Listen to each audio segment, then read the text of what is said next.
Las recientes protestas en Abjasia, en las cuales los manifestantes llegaron a tomar el parlamento e incluso el presidente de la región tuvo que dimitir, han sentado un precedente muy importante allí.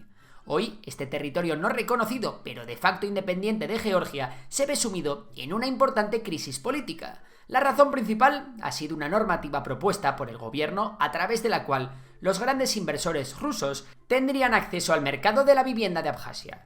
Abjasios, rusos, georgianos. En este pequeño territorio situado a orillas del Mar Negro hay muchos actores políticos diferentes y es necesario entender qué papel juega cada uno. Para poder explicarte detenidamente todas las claves de este territorio, vamos a hacer un pequeño recorrido desde la caída de la Unión Soviética, cuando territorios como Abjasia y Osetia del Sur se querían desvincular de Georgia. En este camino responderemos a dos preguntas clave. ¿Por qué Abjasia es de facto independiente y de qué manera influye Rusia en la política de este polémico territorio? Pero también responderemos a una aún más importante, porque ¿cuál es el futuro de la región? Pues venga, ponte cómodo que enseguida lo vamos a ver. Que Abjasia sea un estado reconocido por tan solo un puñado de países como Rusia, Nicaragua, Venezuela o Siria tiene una relación directa con el camino a través del cual alcanzó su independencia de facto. Este proceso comienza cuando cae la Unión Soviética y los territorios de Abjasia y Osetia del Sur quieren establecerse como estados independientes de Georgia, al que técnicamente pertenecían durante los tiempos de la República Socialista Soviética de Georgia. Explicamos un poco este embrollo. En el caso de Abjasia, se defendía una independencia previa en la República Socialista Soviética de Abjasia, que se adhirió a la de Georgia, siendo el único caso de una república contractual en toda la Unión Soviética. ¿Y qué es una república contractual? Ahora te lo cuento. El acuerdo significaba que la relación entre Georgia y Abjasia era como un contrato, aunque en 1930 se cambió la fórmula y la República Socialista Soviética de Abjasia pasó a ser incluida como independiente dentro de la de Georgia. Esto contentaba a los georgianos, pues establecían Abjasia dentro de su territorio en la Constitución de 1922 y permitía a los abjasios tener un estatus diferente, manteniendo su bandera y su ejército nacional, entre otras cosas. A pesar de que esta fue una fórmula consensuada, ninguna de las partes estaba del todo satisfecha con el acuerdo. La integración de Abjasia en Georgia se mantuvo hasta el fin de la Unión Soviética. Con la URSS ya disuelta, Abjasia reclamó su independencia a Georgia para establecerse como estado independiente, pero Georgia dijo que nada de eso, que no había independencia, así que ambos territorios entraron en guerra. Y aunque pudiera parecer que Georgia tenía todas las de ganar, realmente esto no era así. Georgia estaba ya muy debilitada y debía hacer frente a hasta dos insurrecciones en su territorio casi al mismo tiempo, la de Abjasia y la de Osetia del Sur. Y esto no era fácil, ya que a la vez Georgia tenía graves problemas de inestabilidad política interna. Por su parte, Abjasia y Osetia del Sur, dos pequeños y a priori inofensivos territorios, estaban bien organizados y contaban con el apoyo de Rusia, que veía interés en mantener a Georgia débil. Todo esto hizo que Abjasia ganara la guerra. Una guerra que acabó con más de 250.000 georgianos étnicos desplazados de Abjasia y más de 20.000 civiles muertos, la mayoría de ellos georgianos. Una vez Abjasia escapó al control de Georgia, esta se estableció como territorio independiente, aunque la gran mayoría de los países de la ONU nunca reconocerían dicha independencia. Desde entonces, las relaciones entre Tiflis, Sujumi, que por cierto es la capital de Abjasia, y Moscú han sido, digamos, complejas. Este último estableció un bloqueo económico al territorio abjasio, que fue abandonado paulatinamente a cambio de la lealtad del territorio, hasta el punto de que, a día de hoy, Rusia es el principal aliado económico de Abjasia. De hecho, en Abjasia la moneda oficial es el rublo ruso.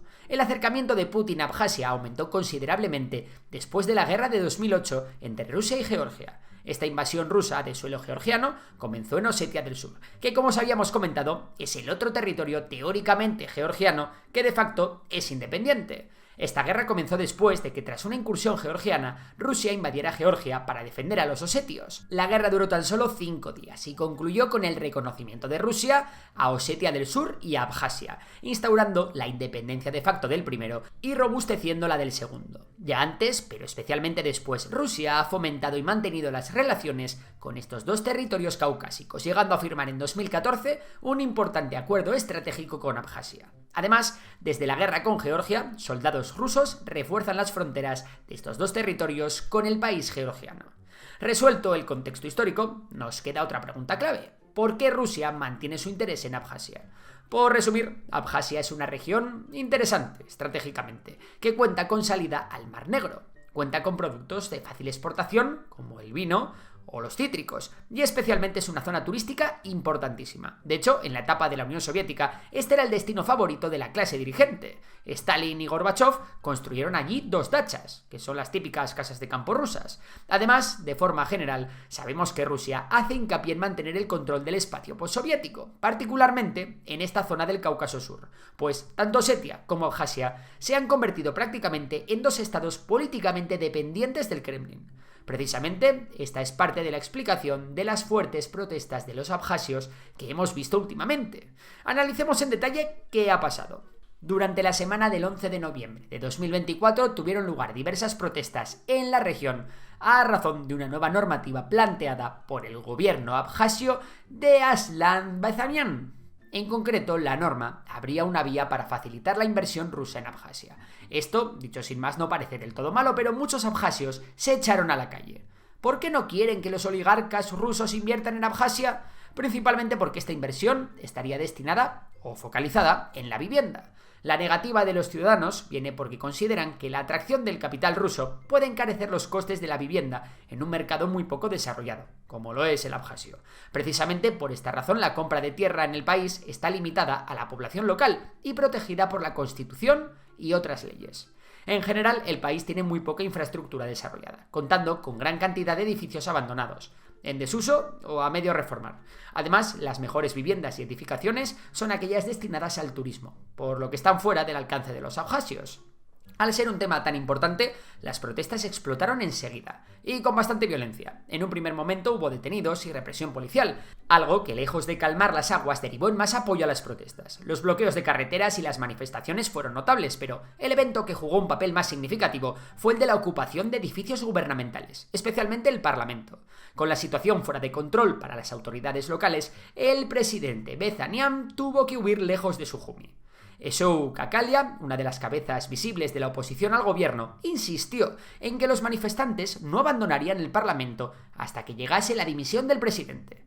Esta se produjo el pasado martes 19, en un comunicado del presidente vía Telegram, en el que, además, se detallaba que la normativa de inversión no seguiría adelante. Una vez el Parlamento ratificó esta dimisión, se ha nombrado a Badr Gumba, el ex vicepresidente, como presidente interino, aunque Barzanian también abrió la vía de adelantar las elecciones.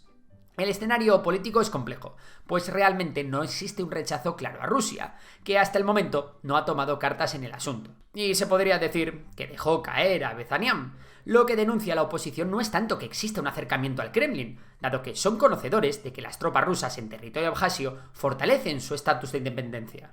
La crítica es realmente contra el uso interesado de este acercamiento por parte del ya expresidente. Por tanto, no podemos hablar aquí de 2 bandos, uno rusófilo y otro europeísta, como por otra parte sí sucede en la propia Georgia.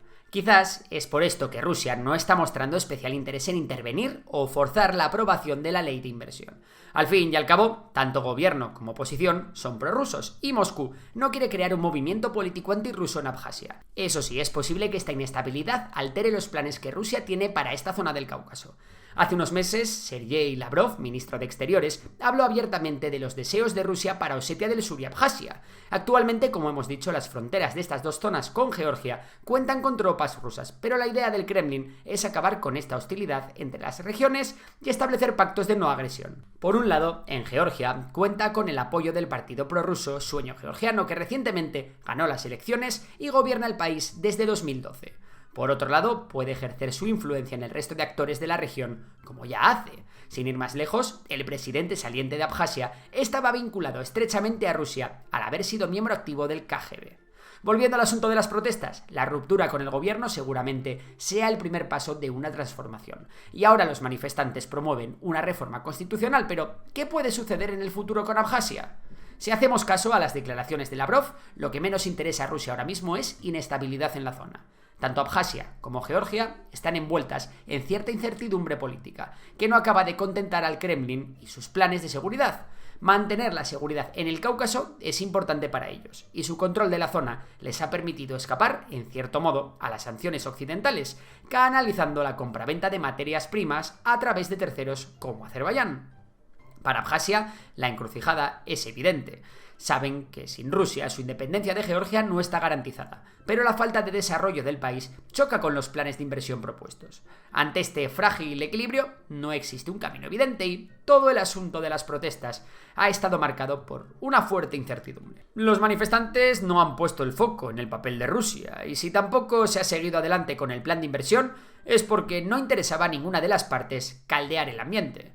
Forzar la norma y que ésta derive en un movimiento contrario al Kremlin en Abjasia sería pegarse un tiro en el pie por parte de Putin. De ahí que ahora mismo todo esté bastante tranquilo. Sin embargo, cabe mencionar que en septiembre hubo un intento de presión por parte del gobierno ruso limitando el apoyo económico a Abjasia por estar retrasando la aprobación de la normativa de inversión.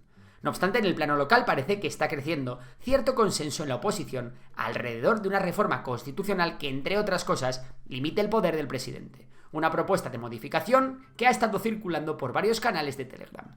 Sea como sea, para Abjasia reforzar sus instituciones puede marcar un camino de estabilidad para el futuro de la región. Si Abjasia es capaz de mejorar su propio modelo de desarrollo y el sistema institucional, evitando a la vez la acometida de los oligarcas rusos, es probable que esta pequeña región de cerca de 250.000 habitantes tenga un futuro mejor.